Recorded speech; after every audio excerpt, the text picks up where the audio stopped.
e vamos lá para o último provável vídeo sobre filmes de Natal de 2019. Sim, chegou a hora de terminar. Olá, eu sou o Lúcio, esse é o Pop Stuff, e como eu já disse, tá na hora de a gente terminar essa fase de falar sobre filmes de Natal. Vai acabar o vídeo sobre Natal? Não, porque ainda tem algumas séries que estão sendo lançadas que eu quero falar sobre elas, provavelmente, então vai sair algumas coisas. Tentarei lançar antes do Natal, se não der vai ser depois, mas vou tentar falar sobre algumas ainda que eu tô assistindo e algumas delas são boas, então vou tentar falar delas sim. Mas pra começar, eu já vou fazer um adendo muito grande, que o primeiro filme que eu vou falar, que é o Christmas Jars, ele é um filme que foi lançado em outubro, porém, eu descobri ele só agora, porque ele é um filme que entrou numa lista de filmes que surpreenderam no Natal 2019, e ele é um filme da Bayou TV, que é uma TV universitária lá dos Estados Unidos, da Brigham Young University. Ela é uma universidade que tem um canal próprio, ou seja, eles têm produções ao vivo de noticiário, mas eles têm também parcerias com outros canais e outras produtoras que fazem produções específicas para eles, ou eles transmitem produções mais específicas. No caso, esse é um filme original de Natal deles. Ah, e só um detalhe que antes que eu esqueça, esse Bayou TV é grátis. Tem algumas coisas que ficam bloqueadas se você não fizer o login, mas se você fizer o login você consegue até ver ao vivo. Tem legenda em inglês, pelo menos, né? Não é dublado, não é legendado em português, mas tem legenda em inglês, dá pra acompanhar gratuitamente, isso é maravilhoso. E então vamos falar sobre a história do Christmas Jars. Inicialmente ele faz um resumão, então eu vou falar sobre esse resumão aqui. Não vai ser um spoiler porque ele é basicamente o enredo base para funcionar o resto da história. A Hope é uma garota que, quando adulta, é uma jornalista, mas quando ela era um bebê, ela foi deixada num café e a mãe dela adotiva encontrou ela lá, resolveu cuidar dela, ser a mãe responsável por aquela criança. Em certo momento a mãe dela começa a ficar doente, tem câncer, a mãe dela falece, e ela precisa seguir a vida dela de alguma forma, só que ela percebe que se ela ficar em casa, ela vai ficar muito triste, então ela resolve ir pro trabalho, que ela trabalha tipo num BuzzFeed, eles modificam lá o nome, mas dá pra ver que a referência direta é o BuzzFeed. E ali ela tem que criar alguma matéria especial pro Natal, eles não sabem ao certo o que fazer, só que naquele dia que ela volta pra casa, a casa dela foi assaltada, porém ela encontra na saída de casa um jarro, um pote, sabe, assim, tipo um pote de conserva, com moeda dentro. E isso eu fui pesquisar, é um costume lá nos Estados Unidos, nessas épocas de final do ano, que as pessoas vão juntando moedas nesses potes e deixam em regiões ou em lugares que as pessoas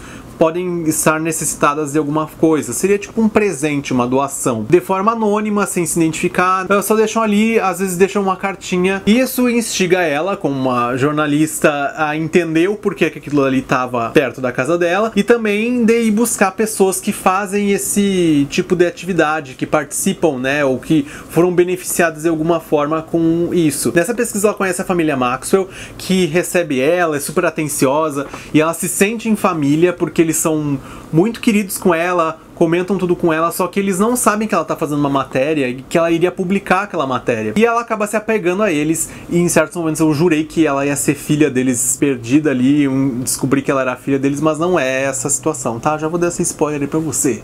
Não é. É muito legal como a história se desenvolve. Por isso, esse filme vai ganhar 4 estrelas. Como eu já disse, não tem legendas em português ou áudio, mas é já uma forma de você assistir um filme de Natal bem legal. É série muito legal, a produção muito boa também, cenários bem feitos, assim, iluminação legal também. Ali a cena inicial que mostra a história dela desde bebê até o crescimento e a morte da mãe, assim, uma sensibilidade muito grande, sabe, nos cortes, principalmente no momento que a mãe dela morre. É tipo uma sensibilidade muito forte. Voltando para o mês de dezembro, começo com um filme da Freeform, que é o Ghosting: The Spirit of Christmas. Nesse filme a gente tem a história da Jess, que é uma jovem adulta que tem como melhor amiga a Cara, que elas juntas ali criam chás, sabe? Elas vão buscando fórmulas de criar o melhor chá e participam de algumas competições. E é bem legal essa fase, né? Ali que elas começam a mostrar: ah, isso daqui eu acho que combina mais com você. Elas meio que personalizam o chá de acordo com a pessoa. Mas o ponto importante do filme não é isso. tem, na verdade, uma certa relação, mas não é importantíssimo. A Jess conhece o Ben pela internet, eles marcam um encontro, saem, e eles curtem um outro ali, naquele momento, né, aquele momento lá no bar.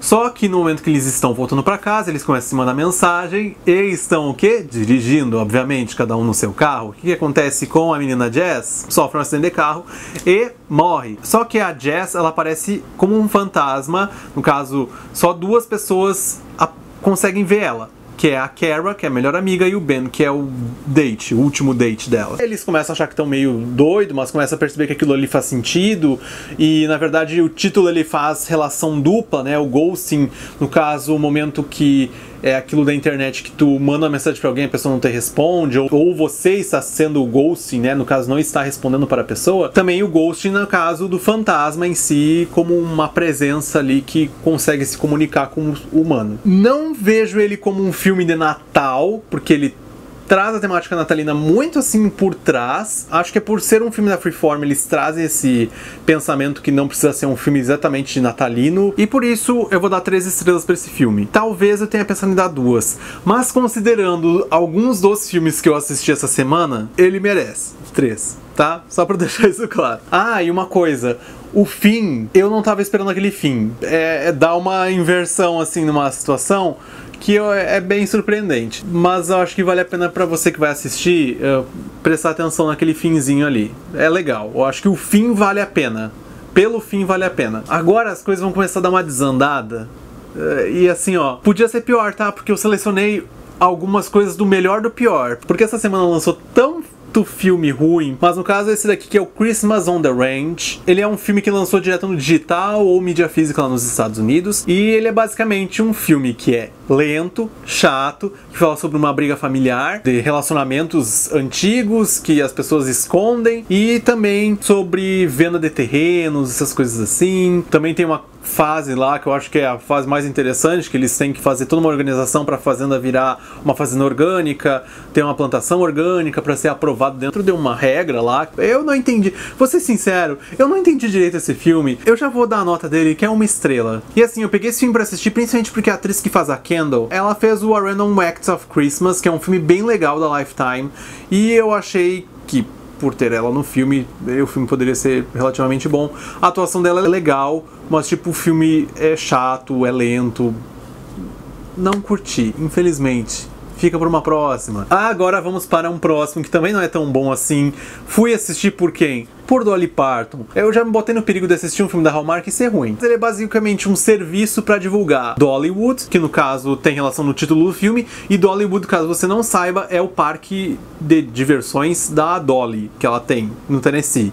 Então, já tinha visto documentários sobre o parque da Dolly, é muito legal, o espaço, etc e tal, mas eu achei que ia ser tipo, Dolly estará presente no filme quase todo. Não. A Dolly, ela é uma participação final do filme, assim, ó, ela aparece, eu acho que nos 10 últimos minutos, ou talvez um pouquinho mais, basicamente fazendo a sua participação de eu aprovo tudo que vocês fizeram aqui, hein?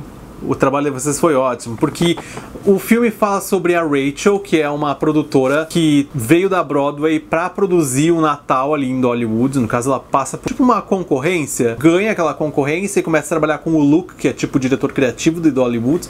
Então eles começam a criar como vai ser o Natal, como vai ser as apresentações, quais músicas da Dolly a gente vai usar, como é que vai ser a estrutura de árvore, iluminação, etc e tal. E claro, cria uma relação ali de romance. E obviamente o filme ele ganha ponto positivo por ter o cenário de Dollywood, por ser um cenário grandioso, né? Porque normalmente os filmes da Hallmark não são assim, uau. Além disso, é só, digamos, um serviço para quem é fã da Dolly lá nos Estados Unidos, principalmente porque a Dolly é extremamente famosa nos Estados Unidos, e eu acho que perdeu uma oportunidade de falar mais sobre literatura, porque a Rachel, ela é uma escritora que não consegue lançar o livro dela da forma como ela queria, assim, não consegue ser bem aceita da forma como ela queria dentro dos grupos editoriais ali. Quando ela vê que a Dolly ainda mantém um projeto de leitura, que na verdade é um projeto de leitura que existe na vida real, ela consegue levar isso para dentro do Natal e também fazer com que a Dolly perceba o talento dela como escritora, e isso faz com que no fim do filme, já vou adiantar para você, o livro dela seja distribuído por esse programa de leitura da Dolly para milhares de crianças. Mas é isso, Christmas at Dollywood ganha 2 estrelas, tá? porque tem a Dolly. Só por isso que eu tô dando 2 estrelas, gente. E vamos para o último dessa lista. Sim, chegamos... Assim, ó, já estamos no finzinho. O filme é A Christmas Winter Song, ou só Winter Song, depende do lugar que você procurar. É um filme da Lifetime. Tem como protagonista a Ashanti, que ela faz a Cleo. Caso você não lembre, a Ashanti, ela é uma cantora, ela fez várias participações em outros filmes, ela tem um foco no R&B, ela canta muito bem. O que esse filme tem, assim, de mínima relação com Christmas at Dollywood é meio que mostrar que a Ashanti é realmente uma ótima cantora e meio que um serviço pra ela, né? De vamos divulgar seu trabalho de alguma forma. Até eu fui procurar as músicas antigas dela, que fazia, tipo, muito tempo que eu não escutava, na verdade nem lembrava ao certo dos grandes sucessos dela. E no caso, a Ashanti, ela faz a Cleo, que ela tem tipo um café, ela tá numa fase um pouco difícil porque ela perde o pai dela e ela meio que se afasta de toda essa relação natalina, principalmente da cidade, que ela sempre participava das atrações natalinas, então ela deixou um pouco de lado isso. Quando ela conhece o Fred na rua ali, que é um senhor, que ela descobre que ele é um cantor de jazz, ela começa a perceber que ela pode ter sim uma relação ainda com essa questão do Natal, não perder esse vínculo com a cidade, né, que acaba sendo um vínculo com o pai dela, uma relação interna, assim, pessoal.